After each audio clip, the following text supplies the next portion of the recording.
सर्व आंबेडकरी विचारांच्या लोकांनी, आपण सर्वांनी हा शासनाच्या निषेधार्थ जो भव्य मोर्चा काढला, त्या मोर्चाचा उद्देश एकच की जाती जातींचे उपवर्ग करणं आहे. त्या उपवर्गाच्या निषेधार्थ हा आपला मोर्चा आहे. कोण उपवर्गीकरण केलं, कोण त्याला समर्थन दिलं, काय दिलं याच्यात मी पडणार नाही. पण आपला एक कर्तव्याचा भाग म्हणून आपण आज हा मोर्चा आयोजित केलेला आहे. आताच सुनील भाऊंनी सांगितलं,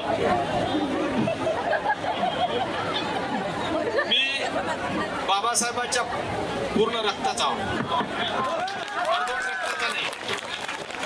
त्याच्यामुळे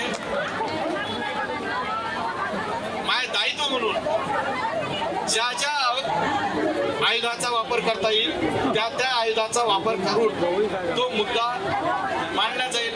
मागच्या तुमच्या लक्षात असेल तर बोधगया बुद्ध विहाराच्या मुक्तीसाठी मी सुद्धा प्रश्न मांडला होता.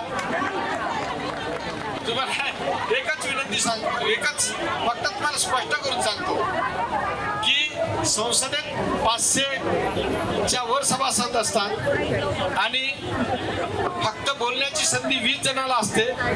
प्रश्न 20 वेगळ्या आयुधाचा म्हणजे 0 आवर्स मध्ये 20 आणि तारांकित प्रश्न 20. ते 500-550 पैकी 60 जणाला तिथं बोलण्याची संधी असते आणि ती सभागृह जर बंद पडला तर एकाही सदस्याला बोलण्याची संधी भेटत नाही. तरी ज्या ज्या पद्धतीनं मला आयुधाचा वापर करता येईल त्या पद्धतीनं आयुधाचा वापर करून शासनाचा तर निषेध करेलच, पण आपल्यात हे वर्गीकरण कसं रद्द होईल यासाठी सुद्धा प्रयत्न केला जाईल. तुमची ताकद माझ्यासोबत आहे, तुमचा आशीर्वाद माझ्यासोबत आहे, म्हणून मला भिण्याची काही गरज नाही आणि माझा इथं मुर्दा झाडण्याची गरज पडणार नाही. कारण मी तुमच्या आशीर्वादानं मी सक्षम आहे आणि माझे प्रश्न पाहिले असतील तर तुमचे बाबासाहेबांच्या विचाराचे सगळे प्रश्न तिथे असतात. ते येणाऱ्या काळात मी मांडील आणि मांडील.